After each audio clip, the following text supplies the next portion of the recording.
राम राम राम सीता राम जय जय राम। जय श्री राम। बालकांड में आगे की कथा सुनिए। राजा प्रताप भानु जंगल में भटक गया था, तो वो एक छली के कपटी के आश्रम में गया। इसने उसे अपना झूठा नाम बताया, एक तनु। तो आगे की कथा इस प्रकार से है। तपस्वी ने कहा, राजन, मैं तुमको जानता हूँ, तुमने कपट किया, वह मुझे अच्छा लगा। हे राजन, सुनो, ऐसी नीति है कि राजा लोग जहाँ जहाँ अपना नाम नहीं कहते। तुम्हारी वही चतुराई समझकर तुम पर मेरा बड़ा प्रेम हो गया है। तुम्हारा नाम प्रताप भानु है। महाराज सत्यकेतु तुम्हारे पिता थे। हे राजन, गुरु की कृपा से मैं सब जानता हूँ, पर अपनी हानि समझकर कहता नहीं। हे तात, तुम्हारा स्वाभाविक सीधापन, प्रेम, विश्वास और नीति में निपुणता देखकर मेरे मन में तुम्हारे ऊपर बड़ी ममता उत्पन्न हो गई है। इसलिए मैं तुम्हारे पूछने पर अपनी कथा कहता हूँ। अब मैं प्रसन्न हूँ, इसमें संदेह न करना। हे राजन, जो मन को भावे वही मांग लो। सुंदर वचन सुनकर राजा हर्षित हो गया और मुनि के पैर पकड़ के उसने बहुत प्रकार से विनती की। हे दया सागर मुनि, आपके दर्शन से ही चारों पदार्थ मेरी मुट्ठी में आ गए। अब तो मैं स्वामी को प्रसन्न देखकर यह दुर्लभ वर मांग कर शोक रहित हो जाऊं। मेरा शरीर वृद्धावस्था, मृत्यु और दुख से रहित हो जाए। मुझे युद्ध में कोई ना जीत सके और पृथ्वी पर मेरा 100 कल्प तक एक छत्र कंटक राज्य हो। तपस्वी ने कहा, राजन, ऐसा ही हो, पर एक बात कठिन है, उसे भी सुन लो। हे पृथ्वी के स्वामी, केवल ब्राह्मणों को छोड़ काल भी तुम्हारे चरणों पे सिर नवाएगा। तप के बल से ब्राह्मण सदा बलवान रहते हैं, उनके क्रोध से रक्षा करने वाला कोई नहीं है। हे नरपति, यदि तुम ब्राह्मणों को वश में कर लो तो ब्रह्मा, विष्णु और महेश भी तुम्हारे अधीन हो जाएंगे। ब्राह्मण कुल से जोर जबरदस्ती नहीं चल सकती। मैंने दोनों भुजा उठाकर सत्य कहता हूँ। हे राजन, सुनो, ब्राह्मणों के शाप बिना तुम्हारा नाश किसी काल में नहीं होगा।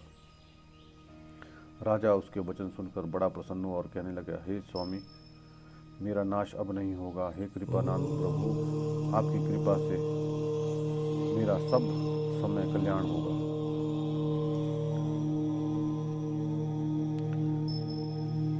ऐसा ही हो कहकर वह कपटी मुनि बोला, तुम मेरे मिलने तथा अपनी राह भूलने की बात किसी से कह दोगे तो हमारा दोष नहीं होगा। हे राजन, मैं तुमको इसलिए मानता हूँ कि इस प्रसंग को कहने से तुम्हारी बड़ी हानि होगी। छठे कान में यह बात पढ़ते ही तुम्हारा नाश हो जाएगा। यह मेरा वचन सत्य जानना। हे प्रताप भानु, सुनो, इस बात के प्रकट करने से तथा ब्राह्मणों के श्राप से तुम्हारा नाश होगा, और किसी उपाय से, चाहे ब्रह्मा शंकर के मन में भी क्रोध आ जाए, वो तुम्हारी से मृत्यु नहीं होगी। राजा ने मुनि के चरण पकड़कर कहा, हे स्वामी, सत्य है, ब्राह्मण और गुरु के क्रोध से कहिए कौन रक्षा कर सकता है। यदि ब्रह्मा भी क्रोध करे तो गुरु बचा लेते हैं, पर गुरु से विरोध करने पर जगत में कोई बचाने वाला नहीं है। यदि मैं आपके कथानुसार नहीं चलूँगा तो मेरा नाश हो जाएगा। मुझे इसकी चिंता नहीं है। मेरा मन तो प्रभु एक ही डर से डर रहा है कि ब्राह्मणों का श्राप बड़ा भयानक होता है।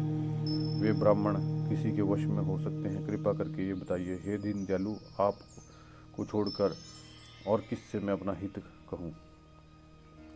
तपस्वी ने कहा, हे राजन, सुनो, संसार में उपाय तो बहुत है, पर वे कष्ट साध्य हैं। इस पर भी सिद्ध हो या ना हो। हाँ, एक उपाय बहुत सहज है, परंतु उसमें एक कठिनता है। हे राजन, वह युक्ति तो मेरे हाथ है, पर मैं जाना तुम्हारे नगर में नहीं हो सकता। जब से पैदा हूँ तब से आज तक किसी घर अथवा गांव नहीं गया हूँ, परंतु यदि नहीं जाता हूँ तो तुम्हारा काम बिगड़ता है। आज से यह बड़ा असमंजस्य आज यह बड़ा असमंजस्य आ पड़ा है। यह सुनकर राजा कोमल वाणी से बोला, हे नाथ, वेदों में ऐसी नीति कही गई है। बड़े लोग छोटों पे स्नेह करते हैं। पर्वत और सिरों पर सदा घास को धारण किए रहते हैं। अगाध समुद्र अपने मस्तक पर फैन को धारण करता है और धरती अपने सिर पे सदा धूलि को धारण किए रहती है। ऐसा कहकर राजा ने मुनि के चरण पकड़ लिए। हे स्वामी, कृपा कीजिए, आप संत हैं, दीन दयालु हैं। हे प्रभु, मेरे लिए इतना कष्ट अवश्य करिए। राजा को अपने अधीन जानकर कपटी प्रवीण तपस्वी बोला, हे राजन सुनो, मैं तुमसे सत्य कहता हूँ, जगत में मुझे कुछ भी दुर्लभ नहीं है। मैं तुम्हारा काम अवश्य करूँगा। तुम वाणी और शरीर मन से मेरे भक्त हो, पर योग, युक्ति, तप और मंत्रों का प्रभाव तभी फलीभूत होता है जब वो छिपा कर किए जा सकते हैं। हे नरपति, मैं यदि रसोई बनाऊं और तुम मुझसे परोसो, कोई जान ना पावे तो अन्न जो जो खाएगा वो तुम्हारा आज्ञाकारी बन जाएगा। यही नहीं, भोजन करने वाले घर भी जो भोजन करेगा, हे राजन, वह भी तुम्हारे अधीन हो जाएगा। राजन, जाकर यही उपाय करो और वर्ष भर का संकल्प कर लेना। नित्य नए 1 लाख ब्राह्मणों को कुटुंब सहित निमंत्रित करना। मैं तुम्हारे संकल्प तक प्रतिदिन भोजन बनाकर दिया करूँगा। हे राजन, इस प्रकार बहुत से थोड़े परिश्रम से सब ब्राह्मण तुम्हारे वश में हो जाएंगे। ब्राह्मण हवन, यज्ञ, सेवा, पूजा करेंगे तो उस प्रसंग से देवता भी सहज वश में हो जाएंगे। मैं एक और पहचान तुमको बता देता हूँ कि मैं इस रूप में कभी ना आऊँगा। हे राजन, मैं अपनी माया से तुम्हारे पुरोहित को हथ लाऊंगा। तप के बल से उसे अपने समान बनाकर 1 वर्ष तक यहीं रखूंगा। और हे राजन सुनो, मैं उसका रूप बनाकर सब प्रकार से तुम्हारे काम सिद्ध करूंगा। हे राजन, रात बहुत बीत गई, अब सो जाओ। आज से तीसरे दिन मुझसे तुम्हारी भेंट होगी। तप के बल से घोड़े सहित तुमको सोते ही घर पहुंचा दूंगा। मैं वही पुरोहित वेश धर कर आऊंगा। जब एकांत में तुमको बुलाकर सब कथा सुनाऊंगा तो तुम मुझे पहचान लेना। राजा ने आज्ञा मानकर शयन किया और वह कपटी ज्ञानी आसन पर जाकर बैठा। राजा थका था, खूब नींद आई। वो कपटी कैसे सोता हो, उसे तो बहुत चिंता हो रही थी। वहाँ कालकेतु राक्षस आया, जिसने सुअर बनकर राजा को भटकाया था। वह तपस्वी राजा का मित्र था और खूब छल प्रपंच जानता था। उसके 100 पुत्र 10 भाई थे जो बड़े ही दुष्ट थे, किसी से जीते न जाने वाले, देवताओं को दुख देने वाले। ब्राह्मण, संत और देवताओं को दुख देकर राजा ने उन सबको पहले ही युद्ध में मार डाला था। उस दुष्ट ने पिछला बैर याद करके तपस्वी राजा से मिलकर सलाह विचारी और जिस प्रकार शत्रु का नाश हो वही उपाय रचा। भाविवश राजा कुछ भी समझ ना सका। तेजस्वी शत्रु अकेला भी हो तो भी उसे छोटा नहीं समझना चाहिए। जिसका सिर मात्र बचा है वो राहु आज तक चंद्र और सूर्य को भी दुख देता है। आगे चौपाई कही गई है। तापस नृप निज सखी निहारी, हर्षि मिलेऊ उठी भयु सुखारी। मित्र ही कही सब कथा सुनाई, जातु धान बोला पाई। तपस्वी राजा अपने मित्र को देखकर प्रसन्न उठकर मिला और सुखी हुआ। उसने मित्र को सब कथा सुनाई। तब राक्षस आनंदित होकर बोला, हे राजन सुनो, जब तुमने मेरे कहने अनुसार काम किया, अब मैं शत्रु को काबू में कर लिया है, तो तुम चिंता त्याग सो रहो। विधाता ने बिना दवा के रोग दूर कर दिया। उन सहित शत्रु को जड़ मुंह से उखाड़ बहाकर चौथे दिन मैं तुमसे मिलने आऊंगा।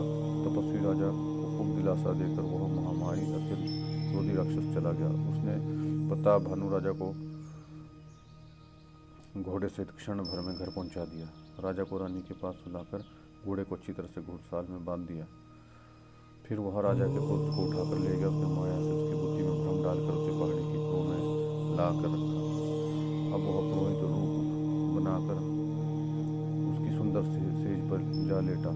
राजा सवेरे होने से पहले ही जागा। अपना घर देखकर उसे बड़ा ही आश्चर्य माना। मन में मुनि की महिमा का अनुमान करके वो धीरे से उठा, जिन्हें रानी न जान पावे, फिर उसी घोड़े पर चढ़कर वन को चला। नगर के किसी भी स्त्री पुरुष ने ना जाना। दोपहर बीतने पर राजा आया। घर घर उत्सव होने लगे, बधावा बजने लगा। जब राजा ने पुरोहित को देखा तब वो उस कार्य का स्मरण करके उसे आश्चर्य से देखने लगा। राजा को 3 दिन युग के समान बीते। उसकी बुद्धि कपटी मुनि के चरणों में लगी रही। निश्चित समय जानकर पुरोहित बना हुआ राक्षस आया और राजा के साथ हुई गुप्त सलाह के अनुसार सब विचार उसे समझाकर कह दिए। संकेत अनुसार गुरु को पहचान राजा प्रसन्न हुआ। ब्रह्मवश उसे चेतना रहा कि यह तपस्वी मुनि है या काल केतु राक्षस। उसने तुरंत ही 1 लाख उत्तम ब्राह्मणों को कुटुंब सहित निमंत्रण दे दिया।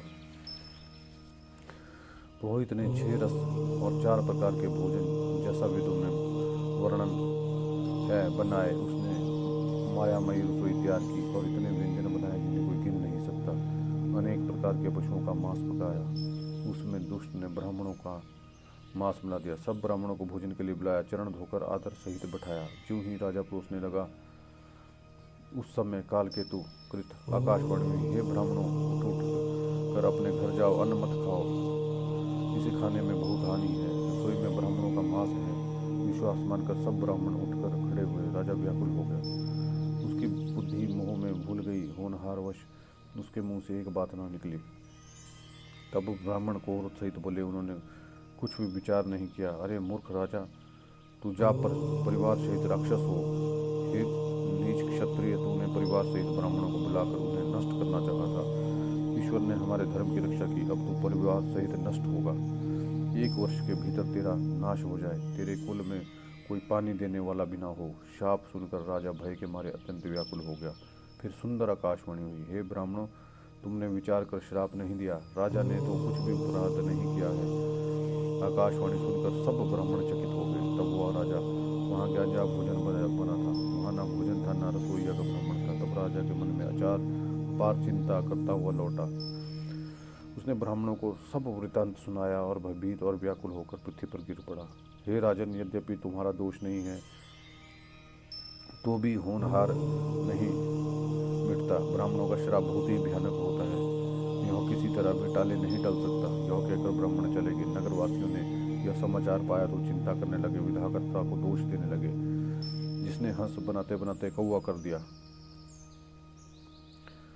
ऐसे पुण्यात्मा राजा को देवता बनना चाहिए था, सो राक्षस बना दिया। पुरोहित को उसके घर पहुंच कर असुर ने तपस्वी को खबर दी। उस दुष्ट ने जहां तहां पत्र भेजे, जिससे सब बैरी राजा सेना सजाकर दौड़े और उन्होंने डंका बजाकर नगर को घेर लिया। नित्य प्रति अनेक प्रकार से लड़ाइयाँ होने लगी। सब योद्धा शूरवीरों करनी करके रण में जूझ मरे। राजा भी भाई सहित खेत रहा। सत्यकेतु के कुल में कुछ नहीं बचा। ब्राह्मणों का शाप झूठ कैसे हो सकता था। शत्रु को जीतकर नगर को बसाकर सब राजा विजय और यश पाकर अपने अपने नगर चले गए। यवल्य जी कहते हैं, हे भारद्वाज, सुनो, विधाता जब जिसके विपरीत होते हैं तब उसके लिए धूल सुमेरु पर्वत के समान, पिता यमन के समान, यमन काल के समान और रस्सी सांप के समान हो जाती है। हे मुनि सुनो, समय पाकर वही राजा परिवार सहित रावण नामक राक्षस हुआ। उसके 10 सिर 20 भुजाएं थी और वह बड़ा ही प्रचंड शूरवीर था। अरिमर्दन नाम का जो राजा छोटा भाई था, वो बल का धाम कुंभकर्ण हुआ। उसका जो मंत्री था, जिसका नाम धर्मरुचि था, वह रावण का सबसे छोटा भाई हुआ। उसका नाम विभीषण था, जिसे सारा जगत जानता है। वो विष्णु भगत ज्ञान विज्ञान का भंडार था और जो राजा के पुत्र और सेवक थे वे सभी भयानक राक्षस हुए। काम रूप खल जिनस अनेका, कुटिल भयंकर विगत विवेका, कृपा रहित हिंसक सब पापी, बिरनी ना जाहि विश्व परितापी। वे अनेक जातियों के मनमाना रूप धारण करने वाले, दुष्ट, कुटिल, भयंकर, विवेक रहित, निर्दयी, हिंसक, पापी और संसार भर को दुख देने वाले हुए उनका वर्णन नहीं हो सकता।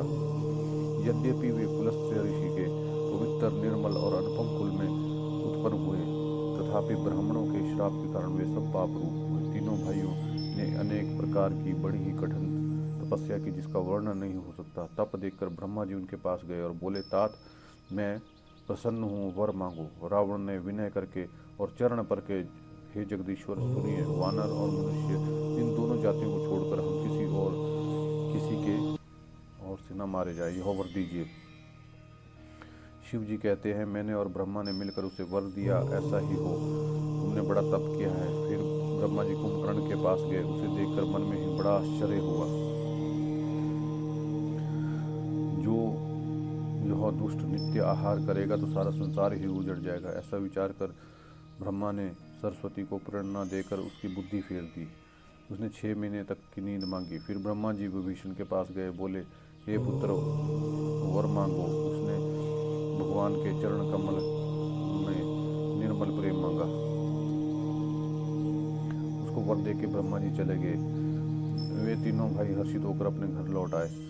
मय दानव की मंदोदरी नामक कन्या परम सुंदरी, स्त्रियों की शिरोमणि थी। मैंने उसे लाकर रावण को दिया, यह जानकर कि राक्षसों का राजा होगा। अच्छी स्त्री पाकर रावण प्रसन्न हुआ। फिर उसने जाकर दोनों भाइयों का विवाह कर दिया। समुद्र के बीच में त्रिकुट नामक पर्वत पर ब्रह्मा का बनाया हुआ एक भारी किला था। मय दानव ने उसको फिर से सजा दिया। उसमें मणियों से जड़े हुए सोने के अनगिनत महल थे। जैसे नागपुर के रहने वाली भोगावतीपुरी है और इंद्र के रहने वाली अमरावतीपुरी है, उससे भी अधिक सुंदर और बांका हुआ दुर्ग था। जगत में उसका नाम लंका प्रसिद्ध हुआ। चारों ओर से समुद्र की अत्यंत गहरी खाई घेरे हुए उस दुर्ग के मणियों के जड़ा हुआ सोने का मजबूत परकोट है, जिसकी कारीगरी का वर्णन नहीं किया जा सकता। भगवान की प्रेरणा से जिस कल्प में जो राक्षसों का राजा होता है, वही शूर प्रतापी अतुलित बलवान अपनी सेना सहित उस पुरी में बसता है। वहाँ बड़े बड़े योद्धा राक्षस रहते हैं। देवताओं ने उन सबको युद्ध में मार डाला। अब इंद्र की प्रेरणा से वहाँ कुबेर के 1 करोड़ यक्ष लोग रहते हैं। रावण को कहीं ऐसी खबर मिली, तब उसने सेना सजाकर किले को जा घेरा। उस बड़े विकट योद्धा और उसकी बड़ी सेना को देखकर यक्ष अपने प्राण लेकर भाग गए। तब रावण ने घूम घूम कर सारा नगर देखा। उसकी चिंता मिट गई और उसे देखकर वो बहुत ही सुखी था। उस पुरी को स्वाभाविक किसी सुंदर और दुर्ग अनुमान करके रावण वहाँ अपनी राजधानी कायम की। योग्यता के अनुसार घरों को बांटकर रावण ने सब राक्षसों को सुखी किया। एक बार वह कुबेर पर चढ़ दौड़ा और पुष्पक विमान को जीत लाया। फिर उसने जाकर खिलवाड़ में ही कैलाश पर्वत को उठा लिया। मानो अपनी भुजाओं का बल तोलकर वह बहुत सुख पाकर वहां से चला आया। सुख, संपत्ति, पुत्र, सेना, सहायक, जय, प्रताप, बल, बुद्धि और बड़ाई, यह सब उसके नित्य वैसे बढ़ते जाते थे जैसे प्रत्येक लाभ पर लोभ बढ़ता है। अत्यंत बलवान कुंभकर्ण सा उसका भाई था, जिसके जोड़ का योद्धा जगत में पैदा ही नहीं हुआ। वह मदिरा पीकर 6 महीने तक सोया रहता था। उसके जागते ही तीनों लोक में तहलका मच जाता था। यदि वह प्रतिदिन भोजन करता तो संपूर्ण विश्व ही चौपट हो जाता। रणधीर ऐसा कहता है जिसका वर्णन नहीं किया जा सकता। उसके ऐसे असंख्य बलवान वीर थे। मेघनाथ रावण का बड़ा लड़का था, जिसका जगत के योद्धाओं में पहला नंबर था। रण में कोई भी उसके सामना नहीं कर सकता था। स्वर्ग में तो नित्य भगदड़ मची रहती थी। इसके अतिरिक्त दुर्मुख, अकंपन, वज्रदंत, धूमकेतु, अधिकाय आदि अनेक योद्धा थे जो अकेले ही सारे जगत को जीत सकते थे। सभी राक्षस मनमाना रूप बना सकते थे, आसुरी माया जानते थे। उनका दया धर्म स्वप्न में भी नहीं था। एक बार सभा में बैठे रावण ने अपने अगणित परिवार को देखा। पुत्र, पौत्र, कौटुंबी, सेवक ढेर के ढेर थे। राक्षसों की जातियां तो अनगिनत, उन्हें कौन गिन सकता था। अपनी सेना को देखकर स्वभाव से अभिमानी रावण क्रोध और गर्व की में सनी हुई वाणी में बोला, हे समस्त राक्षसों के दल सुनो, देवगण हमारे शत्रु हैं, वे सामने आकर युद्ध नहीं करते, बलवान शत्रु को देखकर भाग जाते हैं। उनका मरण एक ही उपाय से हो सकता है, मैं समझा कर कहता हूँ, अब सुनो। ब्राह्मण भोज, यज्ञ, हवन और श्राद्ध, इसमें जाकर तुम बाधा डालो। भूख से दुर्बल बलहीन होकर देवता सहज में ही आ मिलेंगे, तब मैं उनको मार डालूंगा अथवा भली भांति अपने अधीन करके छोड़ दूंगा। फिर उसने मेघनाथ को बुलवाया, शिखा पढ़ाकर उसके बल और वैभव को उत्तेजना दी। हे पुत्र, जो देवता रण में धीर और बलवान हैं और जिन्हें लड़ने का अभिमान है, उन्हें युद्ध में जीत कर बांध लाना। बेटे ने उठकर पिता की आज्ञा को शिरोधार्य किया। इसी तरह उसने सबको आज्ञा दी और आप भी हाथ में गदा लेकर चल दिया। रावण के चलने से पृथ्वी डगमगाने लगी, उसकी गर्जना से देवर मणियों के गर्भ गिरने लगे। रावण को क्रोध सहित आते देखकर देवताओं ने सुमेरु पर्वत की गुफाएं तकी। दिक्पालों के सारे सुंदर लोकों को रावण ने सूना पाया। वह बार बार भारी सिंह गर्जना करके देवताओं को ललकार ललकार कर गालियां देता था। रण में मत वाला होकर अपनी जोड़ी का योद्धा खोजता, जगत भर में दौड़ता, परंतु ऐसा योद्धा नहीं मिला। सूर्य, चंद्र, वायु, वरुण, कुबेर, अग्नि, काल और यम आदि सब अधिकारी, किन्नर, सिद्ध, मनुष्य, देवता और नाग, सभी के पीछे वो हठपूर्वक पड़ गया। मतलब किसी को शांति से नहीं बैठने देना। ब्रह्मा जी की सृष्टि में जहाँ तक शरीरधारी स्त्री पुरुष थे, सभी रावण के अधीन हो गए। डर के मारे सभी उसकी आज्ञा का पालन करते और नित्य आकर नम्रतापूर्वक उसके चरणों में सिर नवाते। उसने भुजाओं के बल से सारे विश्व को वश में कर लिया, किसी को स्वतंत्र नहीं रहने दिए। मंडलिक राजाओं का शिरोमणि रावण अपनी इच्छा अनुसार राज्य करने लगा। देवता, यक्ष, गंधर्व, मनुष्य, किन्नर और नाग की कन्याएं तथा अन्य बहुत सी सुंदरी और उत्तम स्त्रियों को उसने अपने भुजाओं के बल से जीत कर ब्याह लिया। मेघनाथ से उसने जो कुछ कहा उसने मानो पहले से ही कर रखा था, अर्थात रावण के कहने भर की देर थी। आज्ञा पालन में तनिक भी देर नहीं की, उसने पहले से ही आज्ञा दे रखी। उन्होंने जो करतूतें की उन्हें सुनो। सब राक्षसों के समूह देखने में बड़े भयानक, पापी, देवताओं को दुख देने वाले थे। वे असुरों के समूह उपद्रव करते थे और माया से अनेक प्रकार के रूप धरते थे। जिस प्रकार धर्म की जड़ कटे, वे वही सब वेद विरुद्ध काम करते थे। जिस जिस स्थानों में गौ और ब्राह्मणों को पाते थे, उसी नगर, गांव और पूर्व में आग लगा देते थे। उनके डर से कहीं भी शुभ आचरण नहीं होते थे। देवता, ब्राह्मण, गुरु को कोई भी नहीं मानता था। ना हरि भक्ति होती थी, ना यज्ञ, तप और ज्ञान था। वेद और पुराण तो स्वप्न में भी सुनने को नहीं मिलते थे। जप, योग, वैराग्य, तप, यज्ञ, भाग पाने की बात रावण कहीं कानों में सुन पाता तो स्वयं उठ दौड़ता, कुछ भी रहने नहीं पाता। वह सबको पकड़कर विध्वंस कर डालता। संसार में ऐसा भ्रष्ट आचरण फैल गया कि धर्म तो कानों से भी सुनने में नहीं आता। कोई वेद और पुराण कहता, उसको बहुत से त्रास देता और देश से निकाल देता। राक्षस लोग जो घोर अत्याचार करते थे, उसका वर्णन नहीं किया जा सकता। हिंसा पर ही जिनकी प्रीति है, उनके पापों का क्या ठिकाना। आगे तुलसीदास जी कहते हैं, बाड़े खल बहु चोर ज्वारा, जे लंपट पर धन पर धारा। माँ नहीं मातु पिता नहीं देखा, साधुन सन करवा वही सेवा।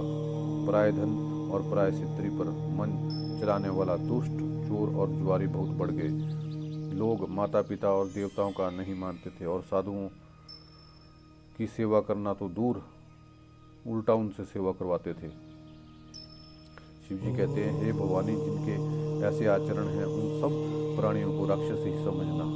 इस प्रकार धर्म के प्रति अतिशय गलानी देखकर पृथ्वी अत्यंत भयभीत और व्याकुल हो गई। वह सोचने लगी, पर्वतों, नदियों और समुद्रों का बोझ मुझे इतना भारी नहीं जान पड़ता जितना भारी मुझे एक परद्रोही दूसरों का निष्ठ करने वाला लगता है। पृथ्वी सारे धर्मों को विपरीत देख रही है, पर रावण से भयभीत हुई कुछ नहीं बोल सकती। हृदय में सोच विचार कर गौ रूपी धारण